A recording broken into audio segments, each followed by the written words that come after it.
सोने के प्राइसेस में मूवमेंट आई, एक बार तो सभी ने इसका जायजा लिया।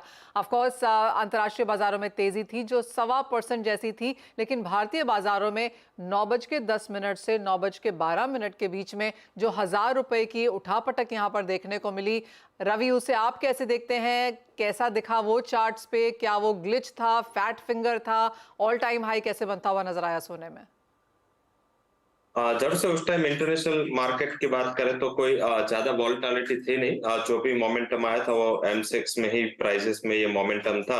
थोड़ा बहुत टेक्निकल ग्लिंच के वजह से भी हो सकता है पर्टिकुलर, क्योंकि उस टाइम थोड़े ट्रेड्स में प्रॉब्लम थे। सामने कुछ फ्लिप ट्रेड भी था, क्योंकि काफी टाइम ऐसा होता है कि जब ट्रेड में प्रॉब्लम होते हैं तो जो डीलर जो अपने ट्रेड को पंच करते हैं उसमें कुछ एरर आ जाते हैं। तो आई थिंक जैसे ये एरर का मींस के सिलसिला दूर हुआ, तुरंत ही ये ट्रेड एग्जीक्यूट हो गया। तो इस हिसाब से मुझे लग रहा है कि एक टेक्निकल खामी थी, उसमें कोई फंडामेंटल रीजन नहीं था कि मींस के 2 मिनट में 1000 पॉइंट की तेजी आनी चाहिए। तो मुझे लग रहा है कि ये एक मात्र रीजन था जिस हिसाब से प्राइसेस में अपसाइड था।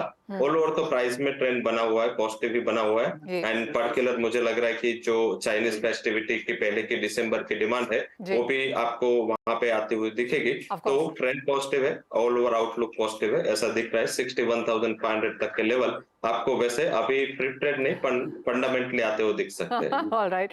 प्रथमेश, आप कैसे देखते हैं? क्योंकि वो जो 2-3 मिनट में हुआ और वो चार्ट काफी चौंका देने वाला था। मेजर बात यह है कि उस टाइम पे अगर आप वॉल्यूम्स देखें तो वहां पर भी हमने एक सर्ज आता हुआ देखा। ऑफ कोर्स जो लोग वहां पर पोजीशंस लेके खड़े हुए थे उनके स्टॉप लॉसेस भी ट्रिगर हुए होंगे, क्योंकि किसी ने 1,000 रुपए की ऊपर और दो नीचे दोनों साइड की जो मूवमेंट आते हुए देखी। आप इसे कैसे देख रहे हैं? कैसा रहा एज अ एक्सचेंज मेंबर आपका कारोबार? I think as a member gold और सिल्वर में हमारी तरफ से काफी अच्छे वॉल्यूम्स हुए हैं एंजल की तरफ से।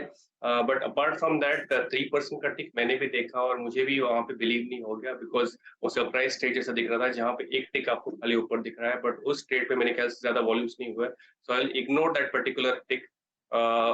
फंडामेंटल स्पेसिफिक रीजन की वजह से वो टिक नहीं हुआ, it is purely technical thing जैसे रवि ने बताया।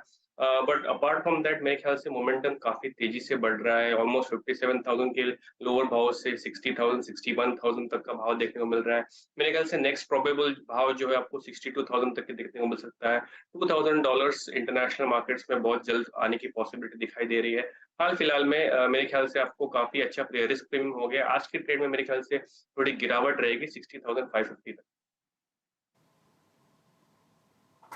ओके, चलिए तो ग्लिच ही सही, लेकिन लाइफ टाइम हाइस तो लगते हुए दिखे कुछ समय के लिए गोल्ड पर, लेकिन फिलहाल ये ट्रेडिंग व्यू आपको मिला है। क्विकली एक सिल्वर पर भी राय ले लेते हैं, उसका बेस मेटल्स की बात करेंगे। सिल्वर पर रवि, क्या कमेंट्स, क्या स्ट्रैटेजीज इन स्तरों से?